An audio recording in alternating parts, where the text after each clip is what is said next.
Hi and Assalamualaikum everyone. So for my tutorial class, I prefer to do my own version of tutorial because it is a mixture of passive questions and questions that I found to be interesting to be discussed in class as well. So move on to our first question in atoms and molecule. State the number of subatomic particles of which of the following elements. There are three subatomic particles which are the number of protons, the number of neutrons, and the number of electrons. So this P plus, N naught, and E minus is all the short form. Okay, don't ever use it in your PSPM. Okay, this is just my short form because I'm just too lazy to write all of the words. So first, silicon-28. So what does this 28 and 79 in bromine indicate?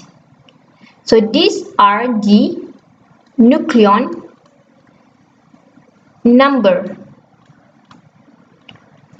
So I'm going to give you all the number of protons for all elements in question 1 because it will be provided in PSPM as well. So for silicon, the proton number would be 14. For bromine, that would be 35. For phosphorus, that would be 15. And iodine would be 53.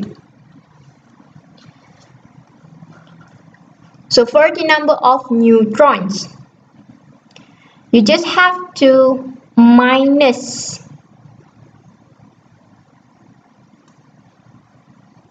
28 minus 14, which is equal to 14.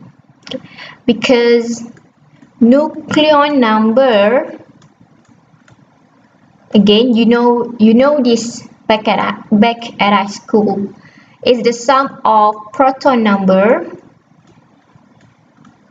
plus number of neutron.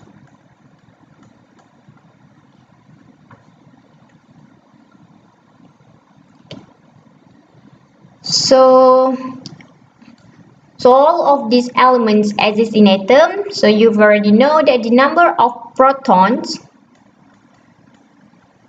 must be the same as the number of electrons. So there would be 14 as well.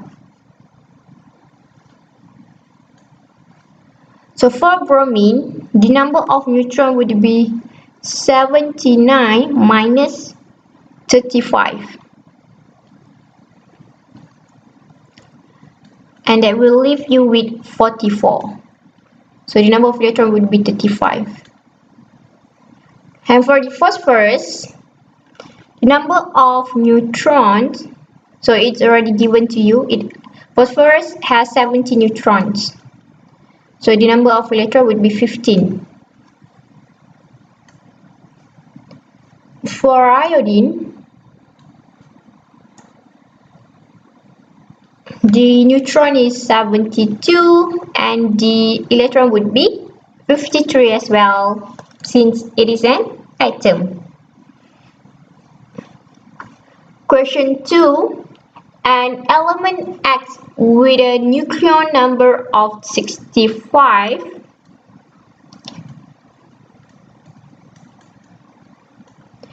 and number of neutron of 35. So the ion form, so this is for the atom, but for the ion formed by this element has 28 electrons. So the ion has 28 electrons. So let's find out the number of proton for the atom. So that would be 65 minus 35, which is equal to 30. So write the isotopic notation of atom X.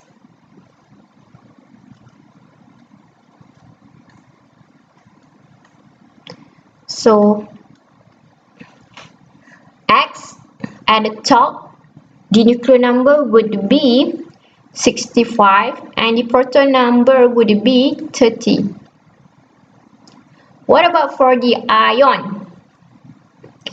Remember, for the ion, in ion form, only the number of electron change, which indicates our charge.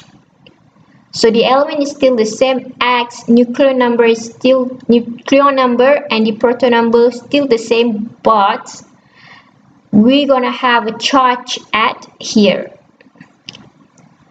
So initially the atom has 30 proton, which is equal to 30 electron. So it becomes 28 electron. So we're gonna say we already gain or lose electron in this case? Yes, we lose 2 electrons. So hence the charge would be 2 positive. Move on to the fourth question. So complete the table below. So for Br minus, the number of protons, so it's clearly in the isotopic notation, which would be 35, and the number of neutron, that would be 79 minus 35, which is equal to 44. Okay. Again, for ion,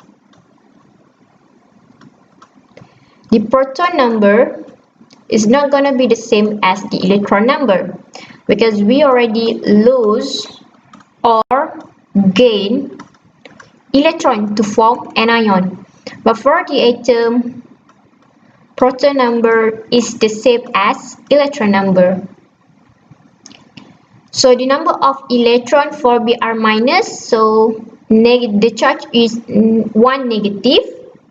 So we already receive or gain 1 electron. So 35. So 35 plus 1 electron would be 36 electron. For ferrum 2 plus, the number of neutrons would be 56 minus. So we've got the number of protons in the table, 26, which equals to 30.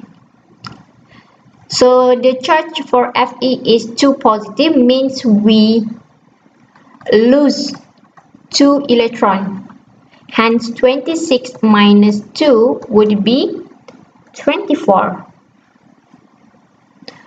For sodium, okay, the charge is 0, so it is an atom.